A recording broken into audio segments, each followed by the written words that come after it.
Hello, everybody. I'm Billings Bandit. So, this is going to be another big bummer for some of you. Um, my take on The Lion King. Now, once again, love this movie. Love the songs. Love the parts that are deep. Love the parts that are light. I love everything about this movie, except I would have done that ending totally fucking differently.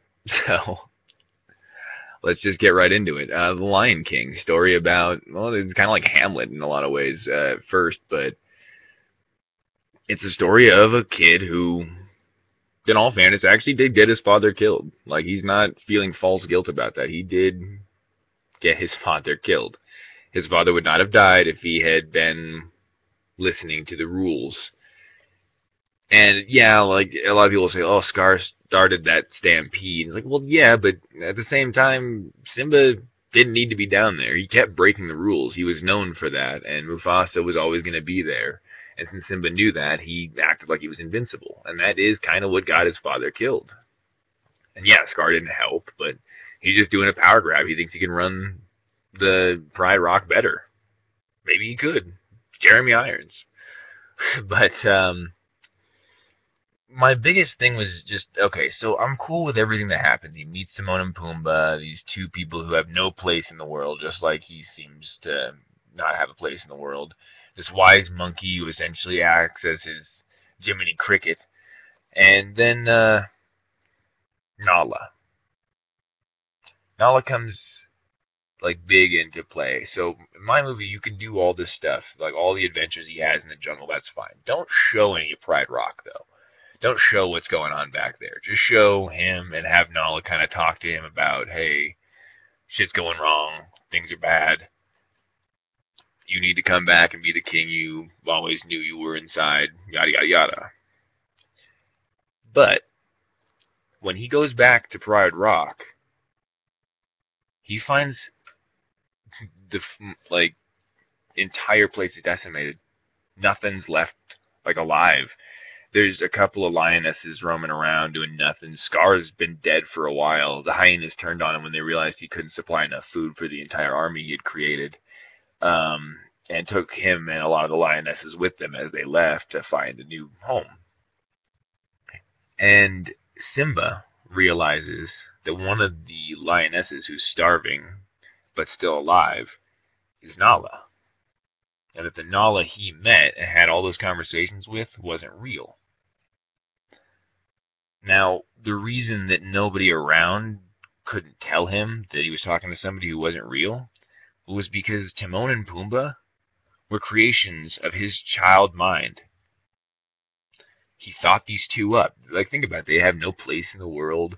They don't even seem to have a problem being with each other, even though they're like way different on the food chain. They eat bugs and just bottom feed. And their entire motto is, "Don't worry about anything, man. It's all gonna be cool. We'll cheer you up." It sounds like the exact kind of thing that a kid would dream up to deal with the terrible tragedy of a parent dying. So I really think that when he was curled up in his father's dead body, he snapped and he created this pair of like comic relief characters who could get him through the day. Of course, it kind of turned him into a jungle bum. And the older he got, the more he realized that he was kind of becoming a jungle bum. So the monkey and Nala are representations of his adult mind trying to get through to him that he still has responsibilities. He still has things that are up to him to save. So all this like information comes rushing back to him as he's sitting there staring at Pride Rock, which has just been destroyed, and Nala, who is looking like total crap.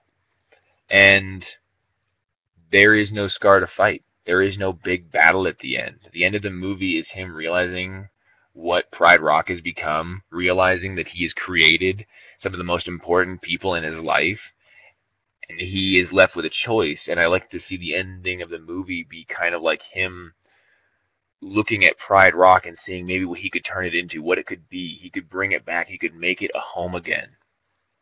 But then he looks back over his shoulder and sees Timon, Pumbaa, the idealistic version of Nala, and the monkey all standing there, totally silent. And the movie just cuts off with him looking back at them. They still very much exist inside his mind. They are parts of him. But can he actually go forward and try to make the best of the situation he's been handed, or is he going to go back to being a jungle bum, to a life of carefree non-action, to a life of no worries? I thought about this a lot after, like, when I was an adult. I went back and watched a lot of the Disney movies, and I was thinking about the whole time I was watching this movie, just like, this whole movie would be so much better if he made these decisions, if he was the one, like, deciding his own destiny. But I kind of got the feeling like that his friends were helping him decide what his life was going to be after his dad died. His dad was deciding what his life was going to be like before he died, and Nala was deciding what his life was going to be once they started getting in a relationship together.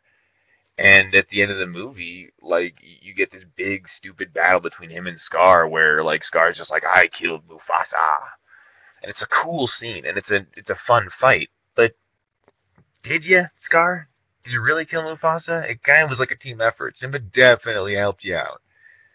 So yeah, I love the idea of the movie going in that, like, just slightly darker path where you don't know that everything's going to be all right. You don't know if things are going to be okay. You don't get this big catharsis when you see Scar getting eaten by the people he swore to get food for.